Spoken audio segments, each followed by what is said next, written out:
We've been doing this economic outlook report now for several years. I mean, the Texas Center has been around there at the Sanchez Business School at TAMIU since 1989, and it's been a partnership. It's been an ongoing partnership. Earlier when Mr. Urrabazo was saying there about how the Vision Conference started and things like that, one of the partnerships was the Texas Center producing this economic outlook report. For several years it stopped doing that, and we're back at it. This is the third year now that we're producing it for the chamber, and it's a pleasure to be with you all here and to produce this analysis. Again, my name is Daniel Covarrubias, and today we're gonna go over three key subjects on the report. By the way, the report, you all have it in your bag, the bag that you were gifted when you came in here. The report's in there, so be sure to take a look at it. So we're gonna speak about where we stand, what's at stake, and where do we go from here? I mean, we've heard some very, very interesting panels. A lot of information has been said. And we're gonna go a little deeper into things that were talked about here in these panels.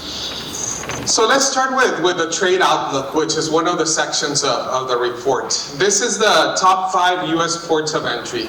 And for the last 2 years, we've been saying very, very proudly that the Port of Laredo is the top port of entry in the world, in the Western Hemisphere, and in the United States, right? Well, that changed. That changed this past year. Right now we have here data from, we're comparing a year. We don't have the data till December 25. We have data here till October 25. So we got it from November 24 to October 25 to get a year worth of data there. And we had a switch there. We got Chicago O'Hare Airport taking the #1 spot. JFK International Airport in New York, the second one, and Laredo is the third place, right? And I mean, we feel that this is going to stay like that. We still need numbers from December, but we don't feel that anything's going to change there. But very important is that Laredo remains the top land port of entry. Laredo remains with that distinction, and you can ask, well, what happened?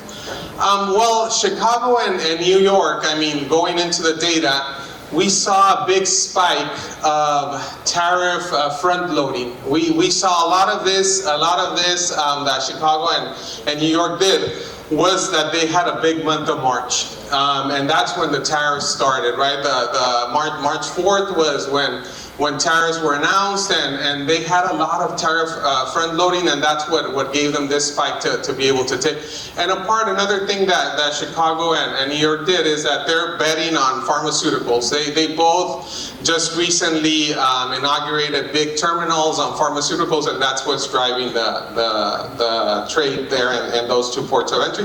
But Laredo's solid. I mean, still over LA and Long Beach and so on. We know that LA and Long Beach took a big hit because of the China tariffs and container. I mean, they dropped half of their container shipments were dropped from the Port of LA and so on. Continuing on this trade outlook, let's take a look at the share of total U.S. trade. Again, these are numbers from November 24 to October 25. And what do we see here? Well, Laredo handled $341 billion in trade through October 2025.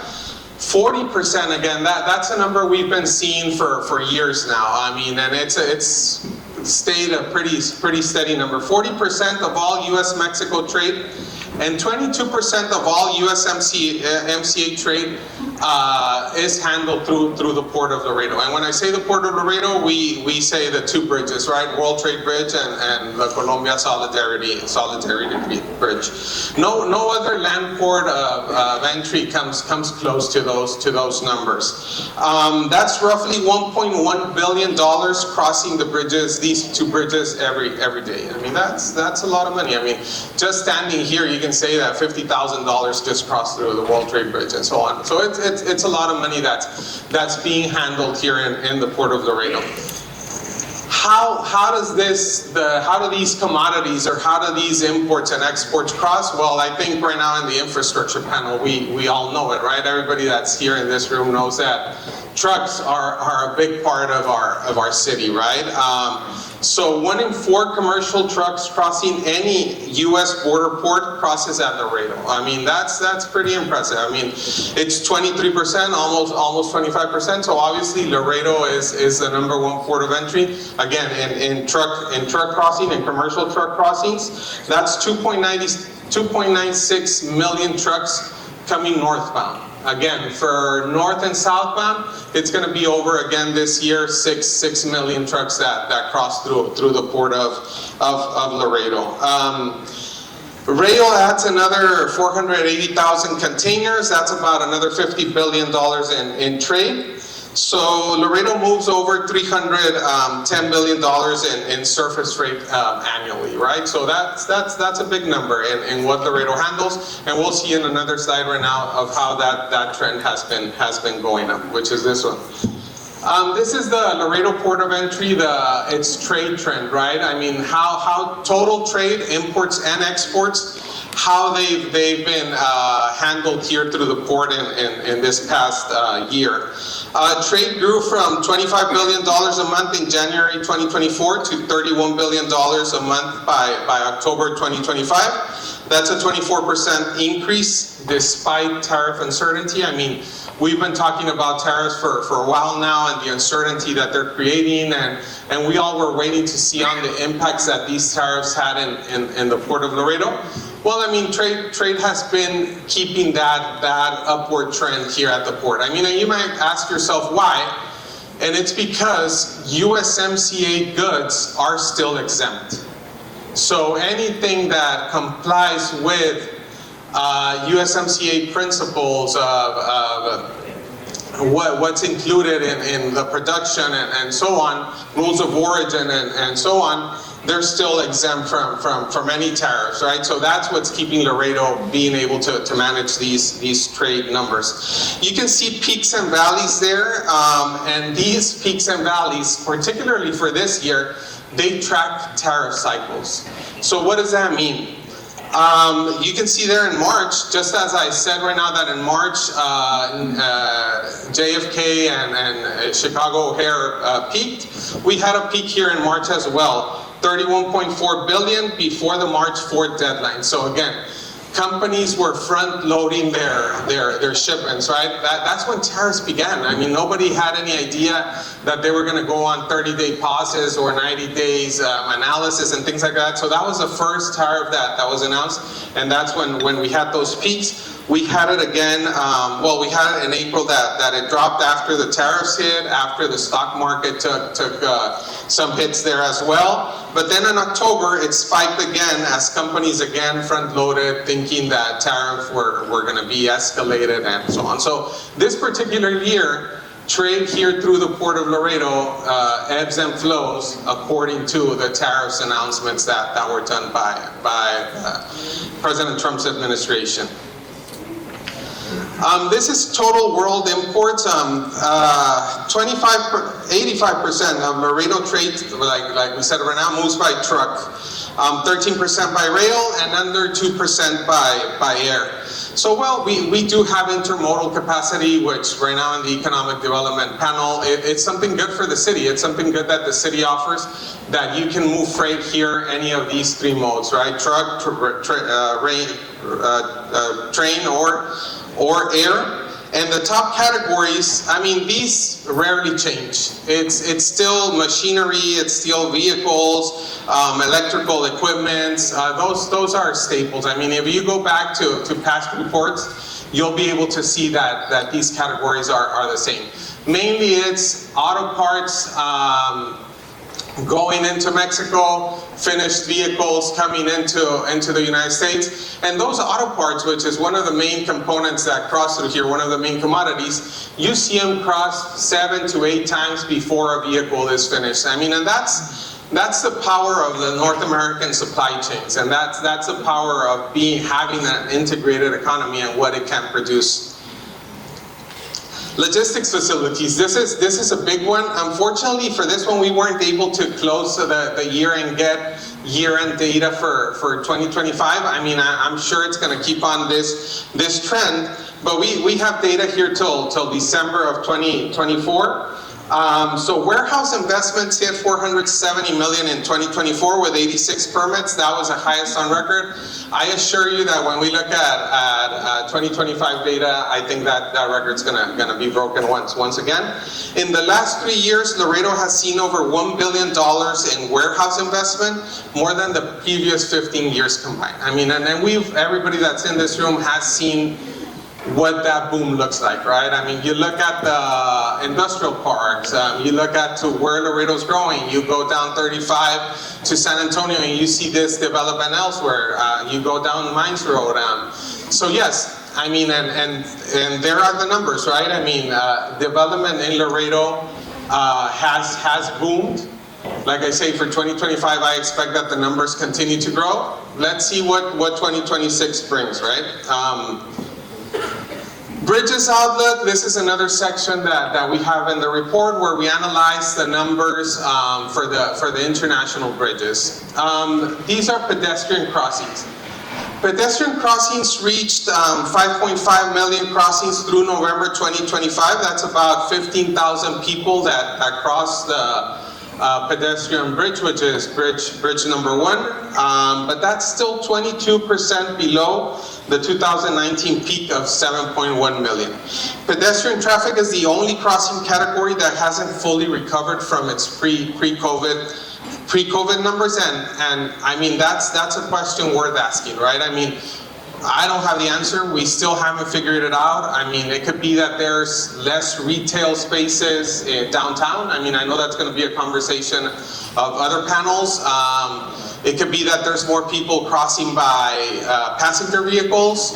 It could be that those people are not crossing anymore. Again, I don't have the answer for it, but it is something that it's worth monitoring because it's the only crossing category that has not come up to pre-pandemic levels. Passenger vehicles, on the other hand, you'll see it that it's back at that pre-pandemic level, and it's back at that upward trajectory. Passenger vehicles crossings reached 12.9 million in 2024.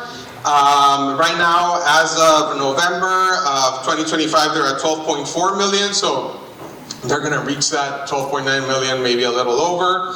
That's about 35,200 vehicles that cross a day. That's, again, northbound and southbound. That's including both ways. But through our bridges here in Laredo, passenger vehicles, you all know, cross through bridge number 1, bridge number 2, Colombia Bridge. That's upwards of 35,000 vehicles a day. Again, unlike pedestrian traffic, passenger vehicles has recuperated to pre-pandemic levels. Commercial truck crossings, that's another one that's its upward trend is that one didn't even get hit by the pandemic, as you can clearly see. I mean, that's been an upward trend that's been sustained.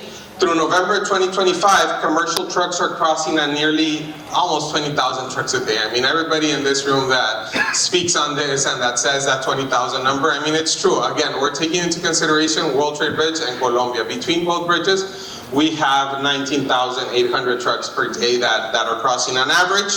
About 825 truck crossings per hour during operation hours. And that pace mirrors 2024's record of 6.1 million crossings, which is up 54% than a decade ago. Right now that they were talking about the need for infrastructure, the need for keeping up with development and keeping up with these trucks. I mean, you see in 10 years, it's grown more than 54%. And I mean, and the trend is that it's gonna keep on growing. This year, at November, we're at 5.7 million crossings. We're going to surpass the 6.1 million of last year as well.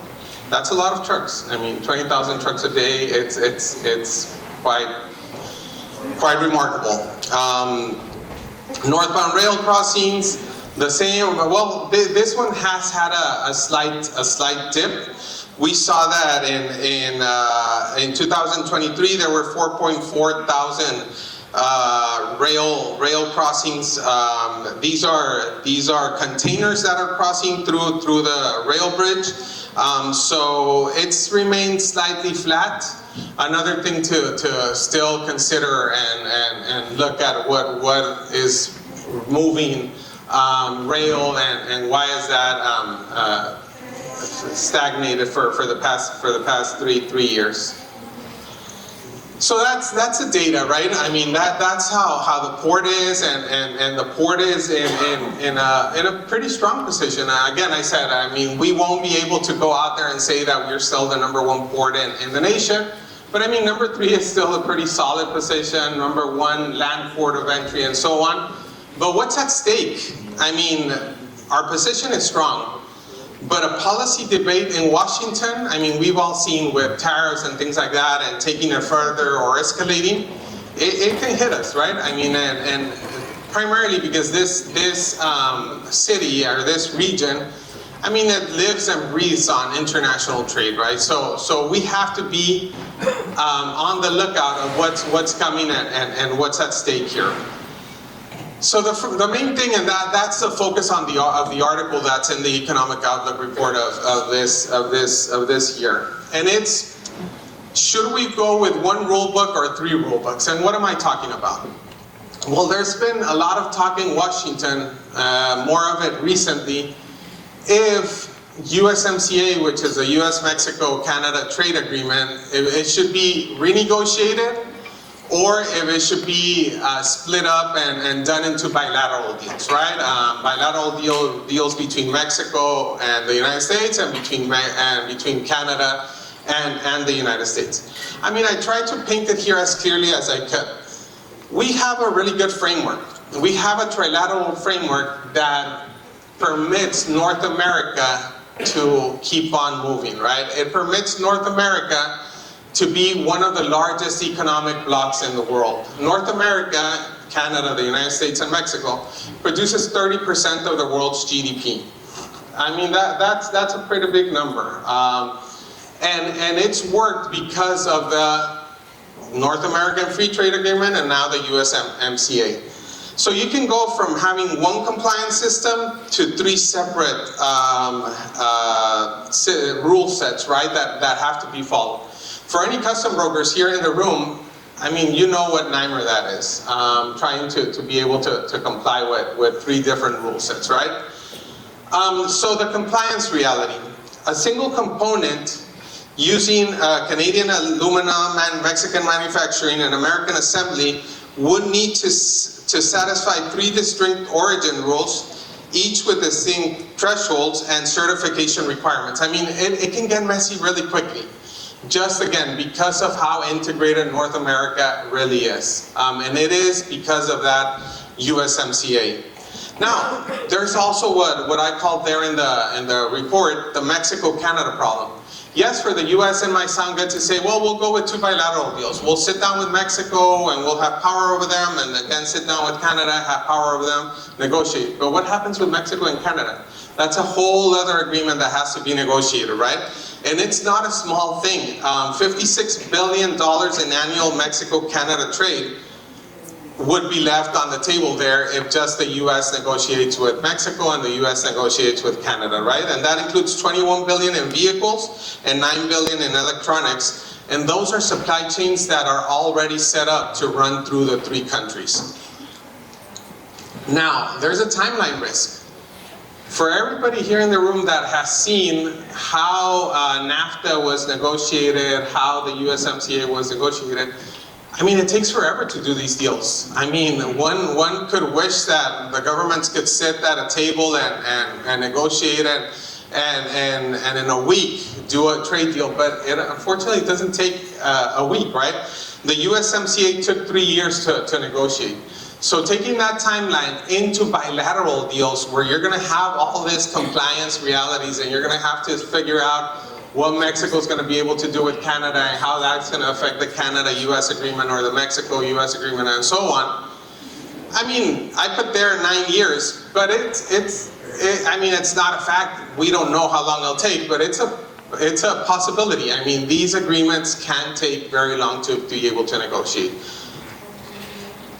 And while North America debates on what it's going to do and what route it should take, well, China is moving. I mean, and that was the whole premise for getting the original North American Free Trade Agreement, NAFTA.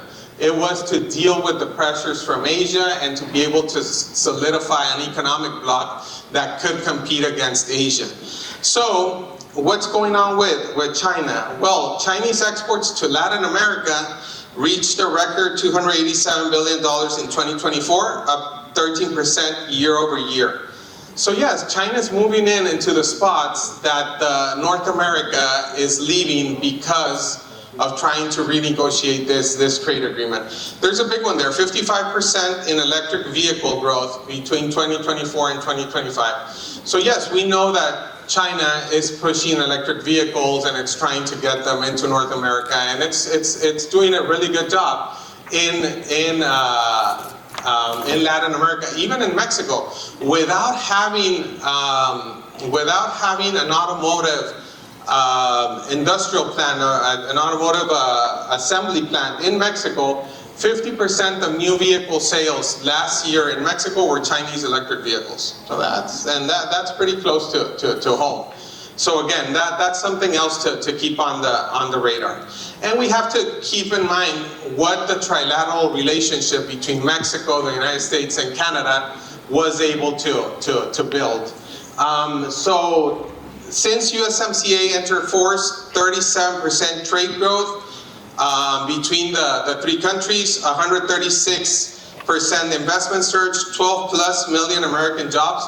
We did a report there at the Texas Center where we identified 9.9 million jobs in the top 15 states of Mexico, provinces in Canada, and states in the United States that were exposed to all these tariff uncertainty. So that's a lot of jobs that are there.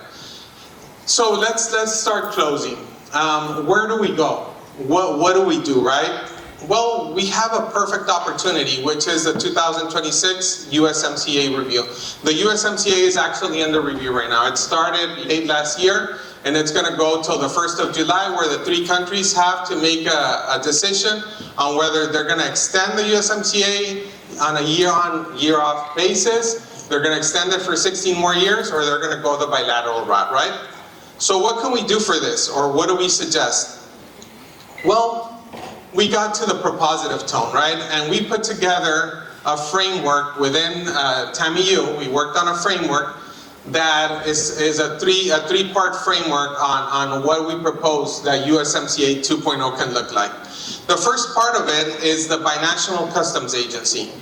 And the Binational Customs Agency, it's a study that I put together with ex-ambassador to the Mexican ambassador to the United States, Jerónimo Gutiérrez, where we envision what a joint CBP and a NAM agency could look like, right?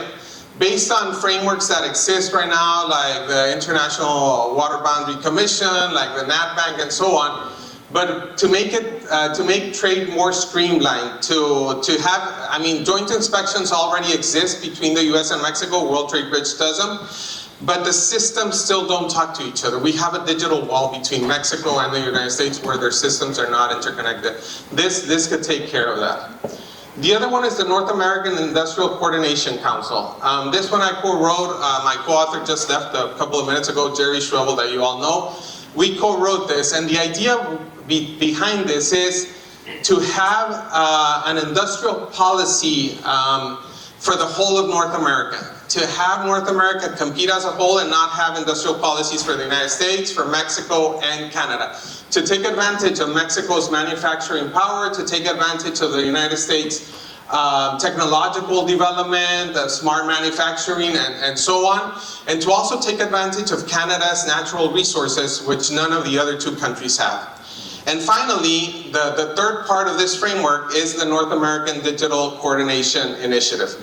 And this basically talks about AI. I mean, AI is a technology that's changing our lives, that's changing the world.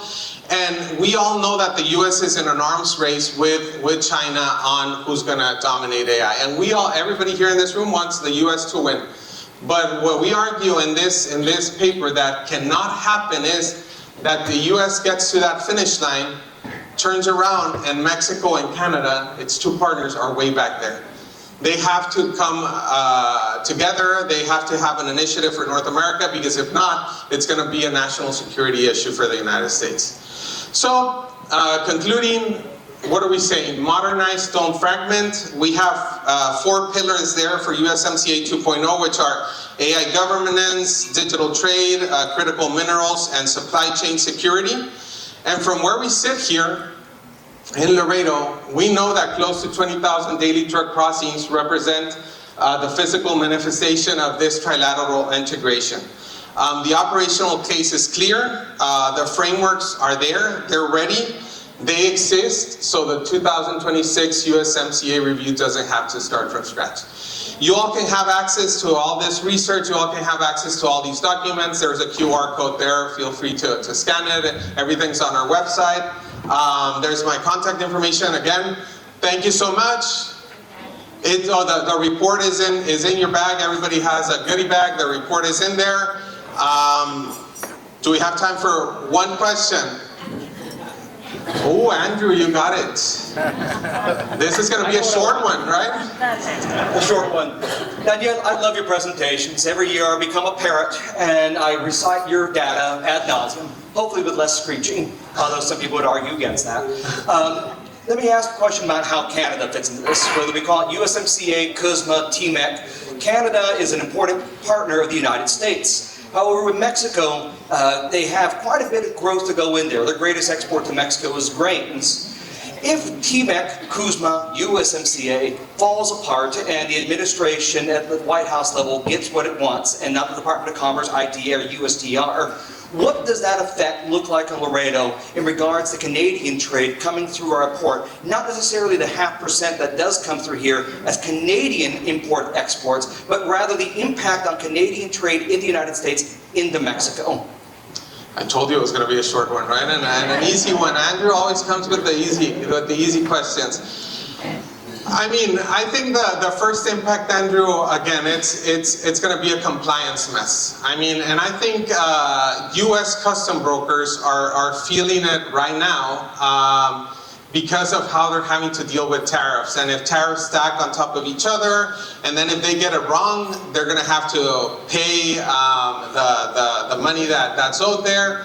They're all waiting on what the U.S. Supreme Court is gonna rule on the YEPA tariffs. If that money's gonna be handed back, that's also gonna be a compliance nightmare, right? So what we're trying to say is push away from those compliance nightmares and leave an integrated trilateral solution. Is USMCA perfect? No, it's not. I know, and there's a lot that can be built on, and that's why we have the proposals for it. Now, what would Laredo feel? But it would feel the compliance. I mean, it would feel, where are those rules of origin going to sit? Is the agreement between Mexico and Canada going to be set at the same time that the U.S., Mexico, and the U.S., Canada agreements are going to be set? I mean, I don't know. I think it's going to add a lot of bureaucracy. It's going to add a lot of uncertainty. And right now, what's driving down business and what's driving down investments, it's not so much the tariffs, but the uncertainty. So I think that uncertainty would grow. Thanks. Thank you. Thank you all.